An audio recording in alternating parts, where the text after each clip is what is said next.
Il est des moments de l'histoire où il faut faire comme la petite fille du comte d'Andersen et dire que le roi est nu. Les dirigeants européens ont imposé un protectorat financier à la Grèce dans des conditions inouïes, en littéralement torturant moralement les négociateurs grecs. Il y a les tortionnaires brutaux, comme M. Schauble, ou M. Sigmar Gabriel, ou M. Dijsselbloem. Je rappelle que M. Sigmar Gabriel et M. Dijsselbloem, l'allemand et le néerlandais, sont tous deux des sociodémocrates. Puis il y a les tortionnaires doucereux, comme M. Sapin, ou M. Hollande, ou M. Macron. Ainsi, on a mis un pays à genoux, non pas parce que ce pays est la cause de la situation, mais parce qu'on veut en faire un exemple pour que aucun autre pays ne se révolte face à un système établi. Alors, ce qui a été imposé à la Grèce, c'est quelque chose d'inouï. On a consacré une dette qui est illégale parce qu'il y a une immixtion des... On appelle cela être intrusif. Il y a une immixtion intrusive dans les affaires intérieures de la Grèce. On dit à la Grèce quoi faire, on contrôle ce qu'elle doit faire. C'est un protectorat. Comme la Tunisie l'était à un moment donné pour la France. Donc on viole la souveraineté nationale, c'est illégal. Puis, c'est illégitime parce que il n'y a rien qui soit fait qui soit en accord avec le droit des gens ou ces droits de l'homme dont on nous rebat les oreilles. Rien. C'est absolument contraire à cela. Et enfin, c'est odieux parce que c'est immoral. On impose l'austérité à un pays où il y a plus de 25% de chômeurs, où près de 60% des jeunes sont en chômage, où 5 à 6 fois plus de gens n'ont pas assez à manger par rapport au début de ces programmes en 2007, 2008, 2009. Bref, on se comporte vis-à-vis de la Grèce comme des féodaux financiers ou, comme je le disais dans ma campagne de 2002, comme des fascistes financiers. Je le répétais en 2007. Alors, regardons de plus près la chose. On arrive à cette situation absurde qu'on va prêter de l'argent à la Grèce pour qu'elle puisse rembourser en l'endettant encore davantage. Ou on a fait voter un référendum en Grèce, les gens ont voté non aux conditions d'austérité, et voilà un accord qui impose des conditions d'austérité encore plus sévères. Et voilà un Premier ministre qui dit les choses comme il les a ressenties, et j'ai ici sa citation, parce qu'il faut être précis dans toutes ces affaires. M. Tsipras a dit « J'ai signé un accord avec lequel je ne suis pas d'accord ». Voilà où l'on en est. Le Parlement grec a voté donc un certain nombre de ces mesures d'austérité, ils doivent en voter d'autres plus tard, et on dit que c'était la seule solution pour éviter le désastre. Alors il faut bien voir comment se sont passées les négociations. D'abord, dès qu'en février, Syriza et son allié, le Parti des Grecs indépendants, sont arrivés au pouvoir, on a supprimé leur possibilité d'avoir des billets de trésorerie, d'émettre des billets de trésorerie. Ce qui veut dire que ces pays ne peuvent pas émettre des obligations à 3 mois, à 1 an, et aller à la Banque Centrale Européenne et avoir l'argent. Vos collatéraux sont mauvais, on ne l'admet pas. On vous donne simplement les ELA, c'est-à-dire des fonds d'urgence qui coûtent beaucoup plus cher en intérêt et qui sont à court terme. Puis, comme les Grecs ne cédaient pas, on a bloqué les ELA. On a dit, on bloque ça à 89 milliards, a dit la Banque Centrale Européenne. Donc on a étouffé la Grèce, on a créé une condition où les banques grecques, avec l'argent qui fuyait la Grèce, ont la peur de ce qui se passait, eh bien, on a créé une condition où les banques grecques ne pouvaient plus fonctionner. Tout en ayant fait piller par les Grecs les fonds sociaux, et en particulier les fonds de pension. Et tout cet argent, où est-il allé ? On vous dira en France, les Grecs ont fait bombance, les Grecs ne paient pas d'impôts, les Grecs ont profiter de la situation. Eh bien, c'est faux. Quand on voit la situation dans laquelle se trouve la Grèce, on voit bien que c'est faux. Ne paient pas d'impôts. Les Grecs paient les impôts. Les 2/3 des Grecs paient les impôts. Il y a un prélèvement à la source. Évidemment, il y a une autre partie des Grecs, les grandes fortunes, qui délocalisent et fuient l'impôt, et certains petits épiciers, pour survivre, qui essayent de se faire payer en liquidité pour éviter l'impôt. Mais, en réalité, la majorité du peuple grec, celle qui souffre, paye l'impôt. Celle qui travaille, celle qui souffre, paye l'impôt. Donc de dire que les Grecs ne paient pas l'impôt est purement et simplement un mensonge. Et puis, d'ajouter, et on a donné aux Grecs que 60 € par jour, c'est tout ce que pouvaient donner les banques. Certaines n'avaient même pas de billets 20 € et donnaient 50 €. Voir comment les choses se passent là-bas. Et beaucoup de Grecs ont caché, comme pendant les guerres, l'argent sous leur matelas. Voilà la situation du pays. Et on dit qu'ils ont bien profité des choses. On dit que M. Luc Ferry dit que si on voyage à l'intérieur de la Grèce, on voit comment on profite du tourisme, etc. Parlons-en du tourisme. On avait abaissé en Grèce le taux, et ici j'ai les chiffres, à 13% pour les restaurants et à 6,5% pour les hôtels, le taux de la taxe sur la valeur ajoutée, la TVA. Maintenant, on oblige la Grèce à repasser à 23% pour les restaurants et à 13% pour les hôtels. Un député grec avait dit que c'est une pierre tombale pour le tourisme grec, c'est vrai. Donc avec quoi les Grecs vont rembourser? Ils n'ont pas d'exportation parce qu'ils n'ont pas pu s'industrialiser, et ils sont moins industrialisés qu'auparavant. L'industrie représentait à peu près 22% en Grèce dans les années 1980, aujourd'hui c'est 7%, à peine. Donc voilà un pays étranglé. Et voilà les étrangleurs qu'ont été les institutions européennes, la Troïka, la Banque Centrale Européenne, le Fonds Monétaire International et la Commission de Bruxelles. Chacun avec sa manière, certains plus doucereux, d'autres plus brutaux comme M. Schäuble. Alors, maintenant on en est arrivé à un point où non seulement on dit aux Grecs, on vous donne de l'argent, 82, 86 milliards, 100 milliards, disent certains, pour rembourser vos dettes, mais en plus, on vous impose des privatisations et on crée un fonds qui prend en caution, en garantie ces privatisations à venir, un fonds de 50 milliards. Et que fait-on avec ces 50 milliards? 25 milliards, c'est-à-dire la moitié, 25 milliards, pour procéder à quoi? À la recapitalisation des banques grecques. Donc, avec la privatisation, c'est-à-dire ce que perd l'État grec, on recapitalise les banques grecques qui ont été mises sous tutelle pendant longtemps des institutions européennes. Donc, on fait payer une fois de plus les Grecs, c'est la double peine. Et les autres 25 milliards venus des privatisations, eh bien, 12,5 milliards pour se désendetter, et 12,5 milliards éventuellement pour l'économie grecque, pour les petites et moyennes entreprises. Mais cela n'a aucun sens, même ces 50 milliards. C'est un chiffre absurde, ces 50 milliards. On ne sait pas d'où il vient, tout le monde dit, mais d'où ça vient, qu'est-ce que c'est? On veut sacrifier les Grecs jusqu'au bout, presser le citron jusqu'au bout. Et il faut voir comment les négociations seront faites. À l'Eurogroupe, le groupe de l'euro, on a dit, on n'a pas de règles, on fait ce qu'on veut, M. Varoufakis, il faut partir. C'est pour ça que M. Varoufakis a été contraint à la démission.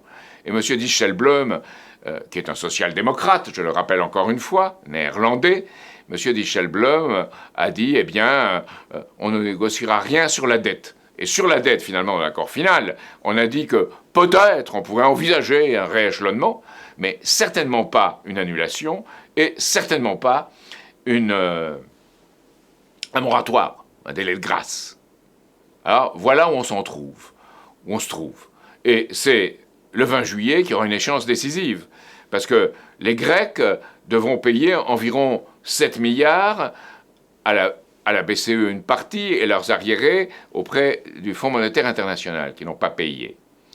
Et comment faire pour que les Grecs aient ces 7 milliards? Les mécanismes d'aide européens sont grippés, les créanciers ne veulent pas donner d'argent, il y a 3,5 milliards à la Banque Centrale Européenne, mais les Allemands disent on ne va pas donner ça aux Grecs, qui sont des cigales, alors que nous, Allemands, sommes de braves fourmis.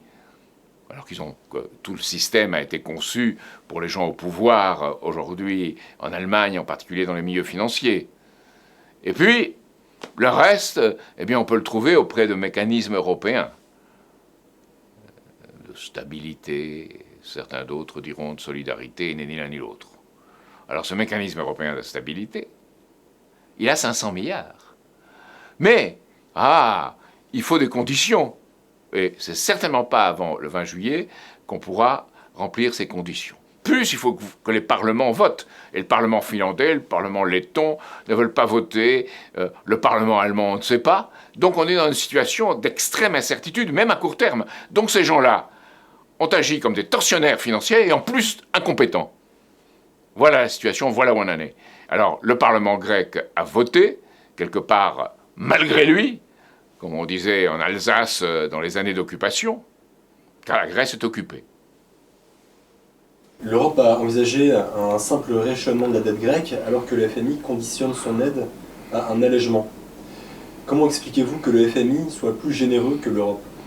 C'est simple. Le FMI, les fonctionnaires du FMI, pas Christine Lagarde, qui n'en est pas, elle au contraire était avec les Européens de cœur et d'esprit, les fonctionnaires du FMI savent très bien que le FMI ne peut prêter que si le pays est en état de rembourser, si sa dette est soutenable. Or, ils disent, on est obligé de constater, après on va se faire accuser d'avoir prêté à quelqu'un qui est indigent, la dette grecque, les 321,7 milliards, les Grecs, c'est pas soutenable, ils peuvent pas payer. Donc, il faut leur accorder soit une annulation partielle, ce qu'ils appellent un haircut, soit un délai de grâce de 10 à 30 ans. Voilà ce que dit le Fonds monétaire international. C'est bien plus généreux que l'Europe. Pourquoi? Parce qu'ils ne veulent pas tuer le patient. Ils ne veulent pas lui faire une saignée qui le tuera. Pourquoi? Parce qu'ils ont peur que tout le système financier et monétaire international s'effondre derrière. C'est pour ça que Jack Lew, le secrétaire au Trésor d'Obama, aussi dit quand même, allez-y mollo, la torture ça va, mettez un peu moins d'électricité dans votre mécanisme. Voilà la situation. Donc, ça ne veut pas dire que le Fonds monétaire international est généreux et a de bonnes intentions. Ça veut dire que certains créent les conditions où le patient va mourir, d'autres créent les conditions où il va être en état de mort lente et permanente. Les Schäuble et compagnie veulent qu'il meure tout de suite. D'ailleurs, Schäuble ne se cache pas de tenir un langage semblable vis-à-vis de la France. J'ai ici ce qu'il a dit lorsqu'il était à Washington. Schäuble dit « La France serait contente que quelqu'un force le Parlement, mais c'est difficile, c'est la démocratie. » Donc, Schäuble a des regrets que l'on soit dans un système démocratique. On voit assez bien d'où il vient. Il y a une certaine tradition en Allemagne qui a été alimentée par Londres et par la City de Londres, qui fait que ce genre de féodalisme financier fait partie aujourd'hui officiellement de la politique de Merkel, de Gabriel et de Schäuble. Mais il faut bien voir, ce n'est pas un problème grec, ce n'est pas un problème allemand, c'est un problème mondial. Et c'est le système financier et monétaire international qui vacille sur ses bases et qui ne tient qu'à coup de drogue financière. Vous avez dit qu'il ne s'agit pas d'un problème grec, mais d'une étape dans l'effondrement du système financier et monétaire européen et international. Pouvez-vous expliquer davantage ce qui se passe? Oui. La Grèce, en la mettant dans la situation où elle est, et les experts le disent tous, son produit intérieur brut va reculer au rythme de 6 à 8% annuel. Pourquoi? Parce que la Grèce vit du tourisme. Le tourisme est étranglé par la hausse de la TVA. Et la Grèce également vit de la consommation, puisqu'elle ne produit pas beaucoup. Elle est un pays mis dans une situation de service et pas de production. Et alors, avec quoi va-t-elle rembourser? Puisque la consommation baissera avec les conditions d'austérité. Donc la consommation et le tourisme ne pouvant alimenter le remboursement de la dette, la dette grecque augmentera. On dit qu'elle ira jusqu'à 200%, peut-être plus. Et la Grèce se trouvera dans un état pire que l'état actuel, bien pire, avec ce programme européen. C'est un programme d'étranglement. Et ce qui se passe, c'est que si vous regardez de plus près les choses, et si vous regardez comment elles se passent, même les privatisations ne pourront pas apporter l'argent suffisant.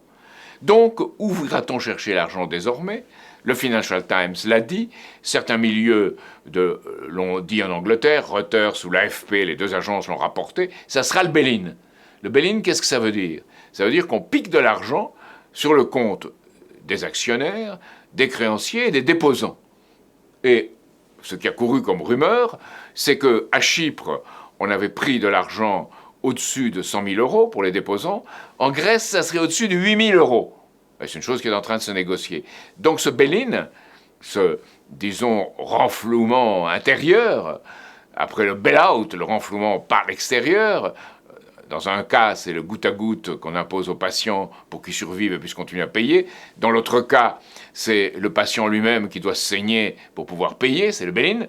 Ben, on va l'imposer, c'est logique qu'ils soient imposés à la Grèce. Donc il faut arrêter ça, parce qu'on est en train, littéralement, de décomposer un pays. Alors, les Lituaniens, les Estoniens et les pays baltes, la Suède disent « Ah, mais non », ou la Finlande disent « Ah, mais non, les Grecs, on ne va pas continuer à payer pour eux ». Mais ces gens-là n'ont rien dans la tête, rien. Ils ne voient pas que c'est à peu près 10% de ce qui a été prêté à la Grèce qui est arrivé au peuple et à l'économie grecque, et 90%, ça a été le sorte de, je dirais, roue qui tourne sur elle-même, des prêts des milieux financiers. 90% est allé au milieu financier. Donc, il s'est créé, à partir de la Grèce, un instrument d'étranglement au profit des capitaux financiers qui ont transféré leurs dettes aux États, à travers la Banque Centrale Européenne, le Fonds Européen de Stabilité Financière qui est devenu le MES. Donc, tout ça, on nous dit, vous devrez payer, vous autres Français. C'est vrai, mais les Grecs aussi ont payé. Donc on fait payer les peuples, au debout. Et qui, au milieu, ramasse la mise?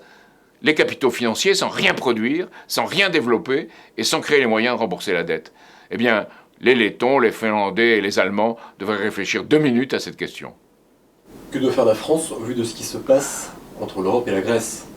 Alors, la France, on a vu les manières doucereuses de Hollande, qui jouait les intermédiaires entre les brutes allemands et Tsipras et les Grecs. Alors peu à peu on élimine Varoufakis,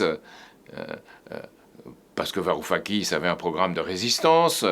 Peu à peu on tient Tsipras entre une dizaine d'yeux européens, Dijsselbloem, Hollande, Merkel, Schäuble, et on le fait céder, un peu comme dans une cour de récréation, on fait céder un enfant qui veut résister aux malabars du coin, aux brutes du coin. Donc, qu'aurait dû faire la France? La France aurait dû entamer un front de résistance. C'était la chance pour Hollande de laisser un souvenir, de laisser une trace dans l'histoire exceptionnelle. Il a eu sa chance. Et une fois de plus, il ne l'a pas saisi, comme après le discours du Bourget. Il a cédé. Pourquoi? Parce qu'on est aussi devant une population qui cède. Qui s'est révolté vraiment dans les réseaux sociaux et a animé un mouvement? Qui s'est révolté dans les syndicats? Qui s'est révolté dans les partis politiques pour ce qui est fait à la Grèce? Presque personne. Et si vous lisez l'article aujourd'hui de Luc Ferry dans Le Figaro, vous comprendrez l'état d'esprit de ces gens-là. Et encore, Luc Ferry n'est pas un des pires, mais il reflète le pire dans ce qu'il écrit. Tsipras, c'est quelqu'un, un aventurier, un extrémiste. Ce n'est pas vrai. Ça ne date pas de Tsipras, toute cette dette grecque. Ça date de bien avant. Le système l'a engendré bien avant. Avec la coopération des gouvernements et l'action des grandes banques, des mégabanques, qui ont exploité à leur tour les banques grecques. Et on en fait un peu leur golem ou leur monstre de Frankenstein. Donc, dans cette situation-là, la Grèce n'est plus le problème. La Grèce est à terre. Le problème, c'est ce qui viendra après. C'est l'Espagne, l'Italie, et un jour, la France, comme l'a dit Schäuble. Il a dit « Ah, ces Français qui ne veulent pas changer le code du travail, ces Français qui ne veulent pas imposer un peu de rigueur dans leur gestion, la diminution des dépenses publiques. » Tout le programme actuellement de la droite en France. Après que les socialistes aient fait le travail qui permettrait de créer le discrédit, le désarroi et la dispersion de la gauche, voilà que vient le moment, on espère, dans les milieux financiers de la droite, qui donnera le coup de pied de l'âne à la France. Et c'est cela qu'il faut à tout prix éviter. Et il faut éviter en donnant l'information nécessaire aux Français pour qu'ils réagissent, et que nous ne soyons plus les petits chiens de compagnie, des maîtres chanteurs et des prédateurs financiers qui exercent leur pouvoir à partir de la City et de Wall Street. Et plus que jamais, ce que j'avais dit dans mon programme présidentiel, un monde sans la City ni Wall Street, un grand chantier pour le monde, ça se justifie et c'est du côté des BRICS. Et je veux finir sur cela. C'est du côté du Brésil, de la Russie, de l'Inde, de la Chine et de l'Afrique du Sud. C'est ces pays-là qui se sont réunis à Oufa entre le 8 et le 11 de ce mois, de juillet, les pays des BRICS et les pays de l'Organisation de coopération de Shanghai, et qui ont, eux, de grands projets de développement. Oh, ce n'est pas parfait. Oh, ce n'est pas ce dont je rêverais. Mais ce sont des projets nécessaires au monde et qui obéissent à une dynamique tout à fait différente de celle d'une Europe qui se détruit elle-même. Et c'est là que la France doit aller chercher des alliés, comme le général de Gaulle avait su le faire en son temps, lorsqu'il avait fait ses discours critiquant la politique américaine, sans être anti-américain, mais critiquant la politique américaine, des dirigeants américains, et se tournant vers les pays du monde qui étaient prêts à un autre système, à une autre politique. Il faut une politique du Conseil national de la résistance à l'échelle du monde aujourd'hui. Voilà ce qu'il nous faut. Et on peut voir aussi aux États-Unis, au sein du Sénat, des sénateurs, ils sont 4, et joints par d'autres, plus 63 représentants, qui sont pour présenter un projet de Glass-Steagall. Alors ces mots, Glass-Steagall, le Glass-Steagall de Roosevelt, ce n'est pas quelque chose d'américain, c'est quelque chose de mondial, de global. Nous l'avions nous-mêmes en 1945, lorsqu'on avait une politique sociale et une politique de développement économique digne de ce nom. C'est la séparation des banques, c'est couper les banques en deux. Et ce système montrerait que les banques qui jouent sur les marchés financiers sont en faillite virtuelle, qu'il ne faut pas les secourir, il faut les laisser tomber, elles ont joué, elles ont perdu, tant pis pour elles, et que nous devons faire une politique de développement avec les banques publiques, avec un plan de développement et avec des banques de dépôt qui gèrent correctement les dépôts, fassent du crédit et gèrent aussi les paiements. Voilà vers quoi on doit aller. Voilà la politique pour l'Europe. Alors, évidemment, ça suppose une grande conférence internationale sur la dette, européenne d'abord, puis internationale, où on fait le tri entre le bon grain et l'ivraie, comme on disait au moment où encore des gens comprenaient ou lisaient les textes. Et ce tri, c'est entre ce qui sert l'économie, ce qui sert l'avenir, ce qui sert les générations futures. Ça, c'est le bon grain. Et l'ivraie, c'est l'immense masse de dettes qu'on ne pourra jamais rembourser et qu'on veut faire rembourser au détriment de la souffrance des peuples. Voilà ce qu'il faut changer.